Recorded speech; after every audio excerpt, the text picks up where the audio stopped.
Well, hello, ladies and gentlemen, and we are going to be starting our show number 78, which happened to be out of order because I did show 79 before 78, and that was a mistake. So let me catch back my mistake by showing you the symbol for the number 7, since this is show 78.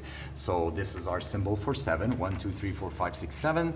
The two angles here of the moon plus these 5 little points, that's your 7, and this is your 8, where you happen to have two squares, which 4 plus 4 equals 8. So that's show 78. Now, magic was introduced inside of religion a long time ago, and this is the symbol of the Islamic star, and that is the symbol of magic with a K. When you take the numbers associated with to magic with a K inside of the alphabet, okay, when these numbers are associated to the letters through the numerical position, you equal 44, and 44 equals 2 squares, and that's your Islamic star. So magic can be found inside of the religions. Now, it goes even further than that. It goes all the way back to the beginning when it all started with witchcraft, and this starts off the Hebrew alphabet Aleph, which is associated to the ox.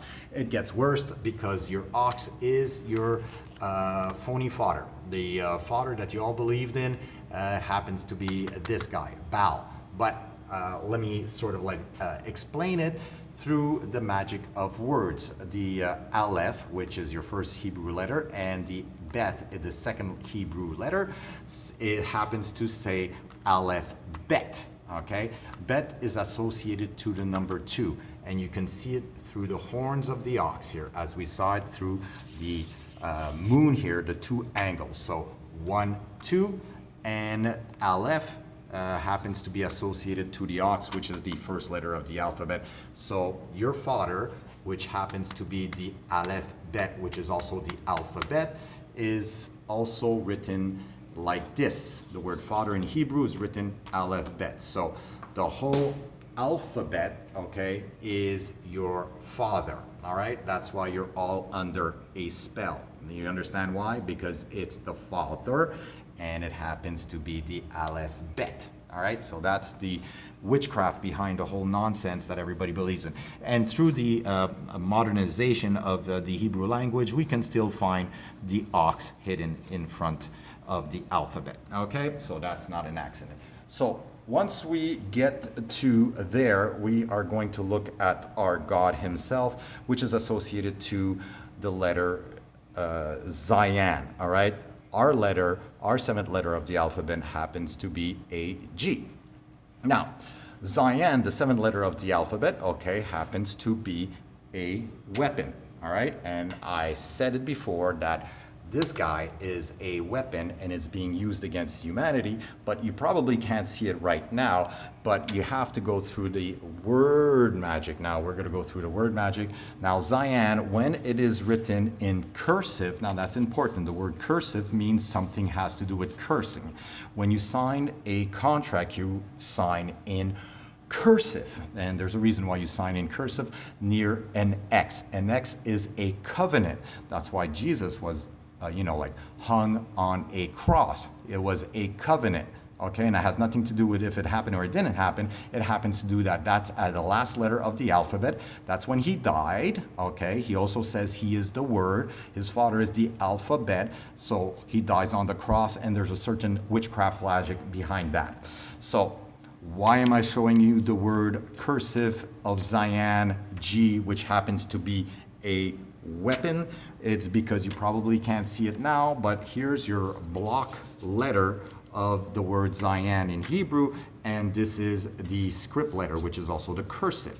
Now, this is probably you're saying, well, where? Okay, let me help you out by spinning the world upside down. Oh, Jesus. Okay, the word G, as in for God and government, and probably Google, because that is used also to manipulate your mind through spells, okay, that you see on your screen here. Let me help you here. Can you see it now? There you go. The word God starts with the word taken from the cursive Zayan, and it's a weapon. All right, so God's a weapon. That's what I said before, and I keep on saying it.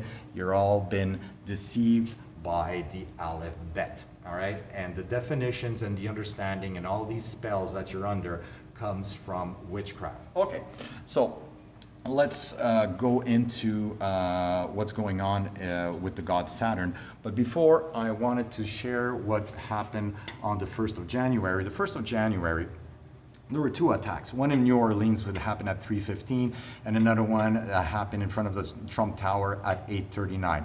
Oddly enough, when you add up all the numbers that you can pull off the internet, who knows, maybe they may change it. But right now, as it stands, the attack happened at 3:15 in the morning. It was perpetrated by a Muslim, which is associated to, lo and behold, our little crescent moon that you can find inside of the Kabbalah. And it happened at 3:15. So 3 is associated to the triangle, and 15, if you put the 15 together, you will have the witchcraft symbol. Oops. And the other one, the Tesla attack that happened in front of the Trump Tower, happened at 8:39. And if you add up the numbers, equals 20. Oddly enough, 20 is associated to the moon too, which is a duality. And it happened during the day, which on top of the Kabbalah, you can see day and night. So you had a duality, and the 2 also stands for a moon or duality. Now, oddly enough, when you take all the numbers and you add them all together, it equals 29. Now, 29 is kind of important because on the 1st of January, the 11 here is also associated to the beginning of magic through the Kabbalah at the bottom here. Now, 29, if you take the magic of the word magic through the gematria of the word black, you get 29, which oddly enough is all the numbers associated to the 2 attacks. And you can find out through black magic that the word black actually adds up to the number 29, and 2 plus 9 equals 11. We're back at the beginning of magic. So I'm not going to put too much time and effort on that. I just found out, and it is what it is. All right, so we found out that God here is a weapon, and the person that actually did the attack was under the influence of a spell of Islam. And we're going to take a look at some of the stuff happening inside of Islam. So we have the Roman god Saturn here, and we know it's associated to Islam through the cube in the middle of the Mecca. And the 6-sided cube is associated to Saturn because Saturn is very far from the sun, therefore it is in darkness. That's why the cube is black, all right? That's why it's the black cube of Saturn. Then we will also know through our mythology of Saturn here that Saturn is associated to Cronus, the god of time. And lo and behold, at Mecca itself, in front of 2 pillars that stands for duality, you will have a titanic clock here, all right? And it is a clock. Therefore, you have 2 associations to Saturn through the symbols inside of Mecca. Now, the thing we have to know about Cronus here is that he eats his own children. And if you know anything about this religion, they eat their own, okay? There's a lot of beheadings. There's lots of things going on there that they mutilate each other, cutting hands and stuff like that. So that also is the association. So the Jesuits created Islam so as to control the Arabs. That's, it's a well-known fact now, and unfortunately they're still under the spell of this nonsense. So let's look at the clock itself. On top of the clock you can see the moon, which is associated to duality as well as femininity, and therefore you have one of the most revered people in Islam is Mary, and lo and behold, she was born 20 years before the birth of Christ. So in other words, she was 20 years old, and that is duality. That's the number 20. Okay, and on the cube itself, you will find something that looks like a feminine part. And the reason why I'm showing this is because inside of Christianity, Catholicism, and Judaism, they mutilate the male phallic, and in Islam, they kind of mutilate the female genitalia. So there is again some blood sacrifices and bloodletting, or whatever you call it, as you are associating all this witchcraft inside of religion. So there you go, that's kind of our story today. And let us not forget that you can find a cube inside of the tree of the Kabbalah. Oh, there's also other associations here. As you can see, the cube, if representing Saturn, you can see the rings being formed by the believers, and that is exactly what is happening inside of the solar system. Saturn is the only one with rings, and as the rings spin around Saturn, the people of Mecca also turn around the cube.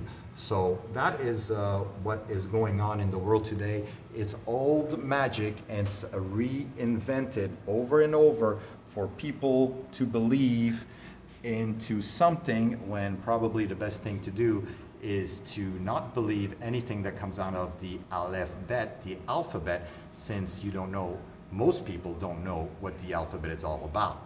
The alphabet is the Father, and the Father manipulates you through spells. That's why it's called the gospel. So words are cast spell, and that's why it's called spelling.